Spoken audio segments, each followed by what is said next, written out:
It took 4 years for Final Fantasy to branch out beyond the franchise. Its move to the American NES in 1990 began budding its worldwide appeal, and its evolution on the Super Famicom in 1991 established it as a returning entity gamers could depend on and look forward to. Super Mario Land for the Game Boy in 1989 invited all of Nintendo's brightest to sacrifice color and continuity for the promise of owning gamers' pockets across the planet.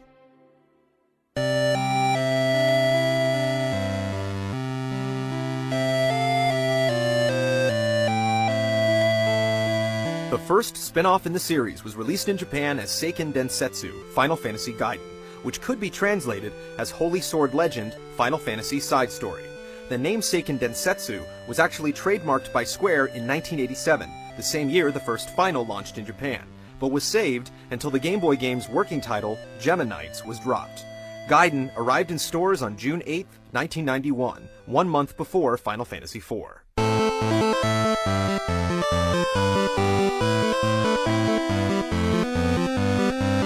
Seiken Densetsu was released for the Game Boy in America on November 1st as Final Fantasy Adventure.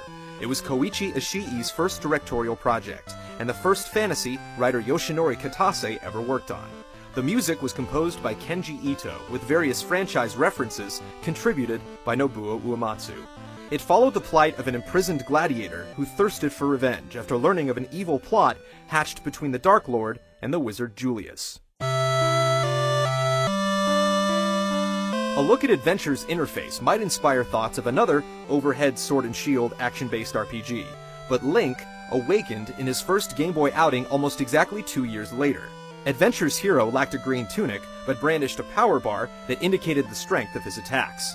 Several friendly faces he met while rolling along could join his party and add their abilities.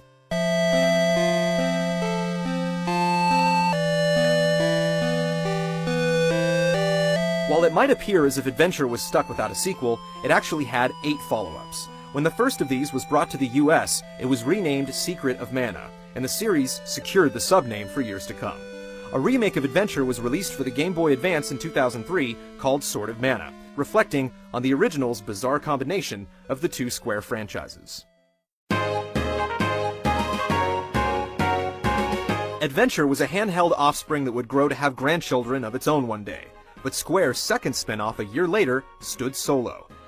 Mystic Quest was the first Final Fantasy game to be initially released in the United States. It debuted on October 5th, 1992, almost a year before it was available in Japan.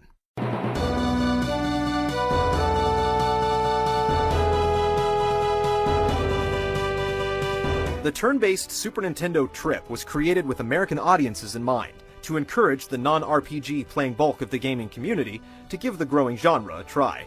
To acclimate new users to the experience, the game was simplified from the chiseled template Square had been refining, so save points, manually adjusted armor, and random battles were thrown out.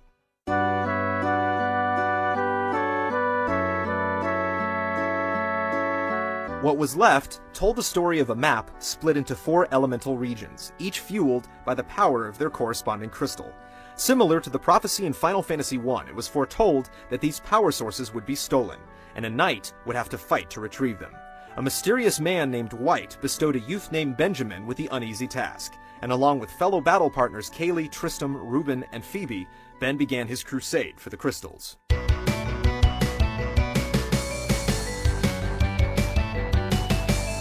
As another series offshoot to attend the Hyrule School of Action-Adventure, there were added challenges like acquiring tools, using them in the overworld, and solving various environmental puzzles. Instead of occasionally initiating unseen battles, the enemies in Mystic Quest stood still on the map, and the encounters were viewed from a third-person, head-on perspective. In combat, players could run, control their allies, or choose from 4 action options. Following Final Fantasy IV, Mystic Quest had a lot to live up to. Those expecting it to be a step up marked it below the standards previously set by the franchise, and it came up short in its attempt to find a brand new audience. But given that it never received a sequel, remake, or port, the original 16-bit Expedition remains a guilty pleasure and forgotten treasure in the hearts of many that finished it. But few things incite a wave of warm nostalgia like Chocobo, and not the transports gamers have tamed over the years, but the squawking superstar that is currently played host to 11 different games, the majority of them released solely in Japan. His overseas endeavors started with Chocobo's Dungeon in 1997, which was the third in the Dungeon series that would also grow games to include characters from Dragon Quest and Pokemon. It was released for the PlayStation in Japan on December 23, 1997. Along with making mandatory appearances in the core sequels afterward,